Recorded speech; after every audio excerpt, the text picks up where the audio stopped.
Saya biasa jumpa satu kes, tuan-tuan. Ni saya nak cerita kat tuan-tuan lah. Saya nak cerita. Biasa dah sebut bak harta pusaka ni. Saya nak cerita lah.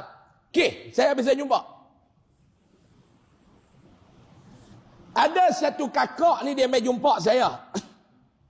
Ni ke sebelum Covid itu kot, ingat. Dia mai jumpa saya di Sungai Petani. Dia kata saya nak mai luah perasaan saya kat ustaz. Lepas tu ustaz nak cerita dalam ceramah pun ustaz ceritalah agar jadi pengajaran kepada orang. Cerita dia, pak dia ni, arwah pak dia ni adalah satu bidang tanah tepi jalan. Satu bidang tanah tepi jalan.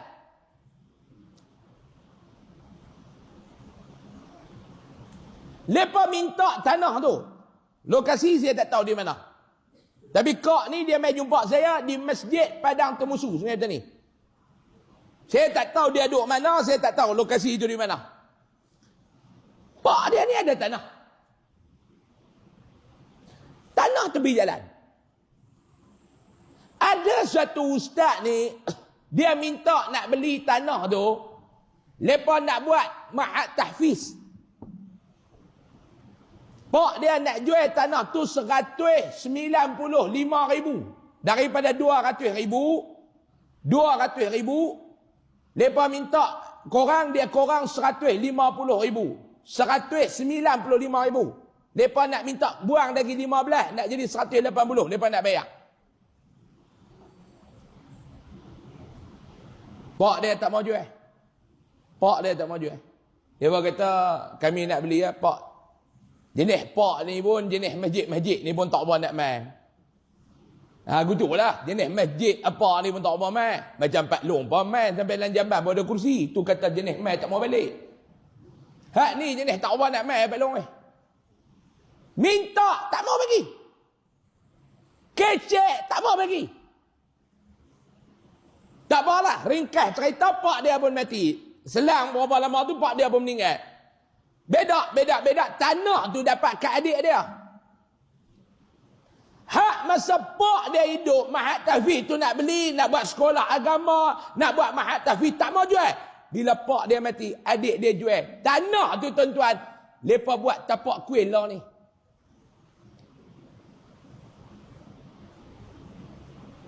Jual berapa? 160,000.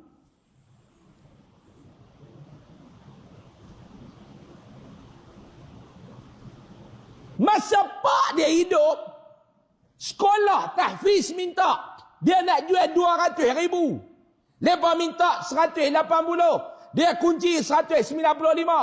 Lepas duk kecek, tak mau sudah. Mati dia. Lah ni, lepas beli, kak dia tu jadi kalat sebab tapak tanah pak dia tu dengar kata nak jadi tapak kuil. Lah tak tahu buat kata buat. Masa tu dia bak nak jadi tapak kuil. Pak Long. Sebab tu waktu hidup ni Pak Long nak buat apa, Pak Long buat lah dengan kata merdak Pak Long tu. Jangan duk harap mati anak nak buat Pak Long. Belum tentu. Saya nak pesan kat Pak Long.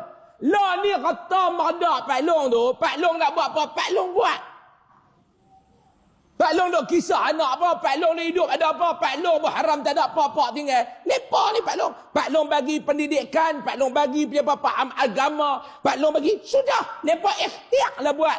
Apa yang ada kat Pak Long ni, Pak Long buatlah kebajikan Pak Long. Saya nak pesan ni, Pak Long buat kebajikan. Yang kedua saya nak pesan, saya bukan nak kalut bak kata merdak Pak Long. Ni nak pesan. Pak Long duk kira duk bedak dekat anak-anak. Pak Long kena bedak untuk diri Pak Long lepas mati sama Pak Long. Pak Long ada 5-6 tapak tanah apa Pak Long bagi-bagi. Ada satu bendang ke apa, habak dekat anak-anak. Yang ni untuk aku dengan mak hang mati. Awak apa? Hampa buat bendang ni, hasil bendang ni, hampa tolong buat infak untuk aku. Yang ni aku tak bagi kat hamba. Hak ni untuk aku mati. Berapa ramai di kalangan kita duk kira bedak. Kata beda Pak Long tak ada. Tak apa Ustaz. Tak apa Pak Long. Nanti Pak Long mati ni anak-anak lah dia buat lah. Pak Long tak payah duduk sembang. Pak Long pun tak boleh ingat dengan mak pak Pak Long. Awak Pak Long ingat, anak-anak nak ingat kat Pak Long. Sorry lah. Ni dia nak tanya Pak Long ni, berapa orang tak saat mayang maghrib, lepas mayang maghrib baca Fatihah kat mak dia sekali, kat pak dia sekali. Berapa orang? Pak Long pun tak buat. Pak Long nak harap anak-anak buat kat Pak Long. Sorry lah.